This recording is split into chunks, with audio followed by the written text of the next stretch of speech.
Magandang tanghali po sa inyong lahat.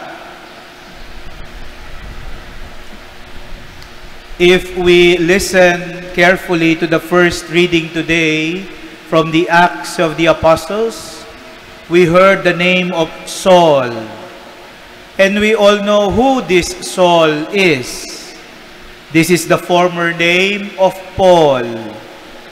And so the first reading mentions Saint Paul. Alam naman natin ang kwento ni San Pablo. Dati siyang Pariseo. He was former Pharisee. At ang ibig sabihin nun, maalam kay Moises, pinag-aralan ang lumang tipan, pinag-aralan ng mga kautusan ng Diyos, pinag-aralan ng mga propeta. That is the Pharisee. At alam natin, si San Pablo, pumatay ng mga Kristiyano. Inusig niya ang mga nananalig at sumusunod kay Kristo. Yan ang dating buhay ni San Pablo. Subalit alam din natin kung anong nangyari sa kanyang paglalakbay pampatungo sa Damasco. Nagliwanag at nakita si Jesus, narinig ang kanyang tinig. At because of this encounter with Jesus, the life of Saint Paul changed. Nagsisi si San Pablo, pinatawad si San Pablo, nagbago si San Pablo, at naging masigasig sa misyon si San Pablo. This is the fruit of Saint Paul's encounter with Jesus. Ito ang bunga ng pagkilos ni Jesus sa buhay ni San Pablo. And this is what we heard from the gospel today. The gospel today talks about fruits that, like branches, without the vine, it cannot bear fruit.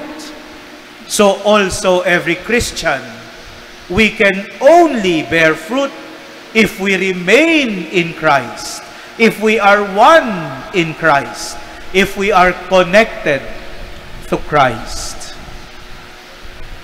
Napakatagal na po nating konektado kay Jesus, simula pa lang tayo'y binyagan.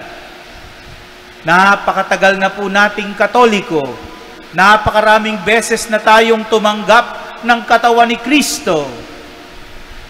Ang tanong, ano ang bunga ng ating pagiging Katoliko?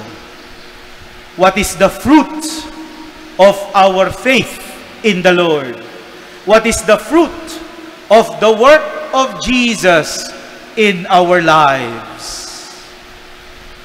Pagsisisi, pagtalikod sa kasalanan, pagpapatawad, pagbabago, pagmimisyon. These are the fruits of the work of Jesus in the life of Saint Paul.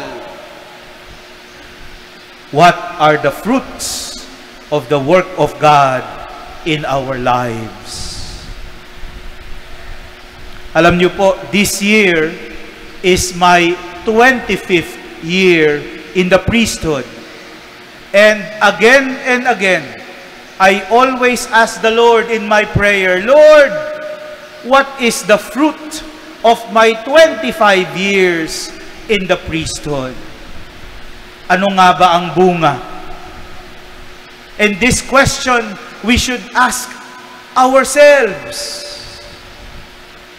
Lahat tayo bininyagan, lahat tayo nakumpilan. At makailang beses na tayong tumanggap ng katawan ni Kristo. Makailang beses na nating narinig ang salita ng Diyos sa misa. Yung iba sa inyo, araw-araw pa nagsisimba. Napakarami nyo nang narinig na sermon, homily. Marami nang pinakinggan at marahil marami na ring tinulugan. But what are the fruits of these blessings that come from the Lord? Ano ang bunga ng napakarami ng biyaya na tinanggap natin mula sa Diyos? Pagsisisi, pagpapatawad, pagbabago, paglilingkod, pagmimisyon. These are the fruits of the work of Jesus in the life of St. Paul. What are the fruits of the work of Jesus in your life?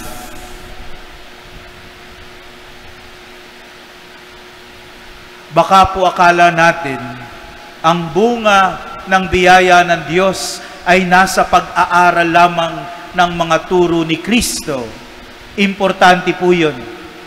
Pero hindi po natatapos sa turo ni Kristo ang pamumunga ng kanyang biyaya.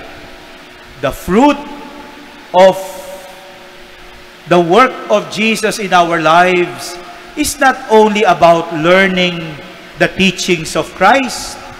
Yes, they are important, but more important is learning how to become like Christ. Ano ang bunga ng pagkilos ng Diyos sa ating buhay? Unti-unting pagtulad kay Kristo. To become more and more like Christ. What is the fruit of the work of Christ in your life? Ano ang bunga ng pagkilos ng Diyos sa buhay mo? Amen.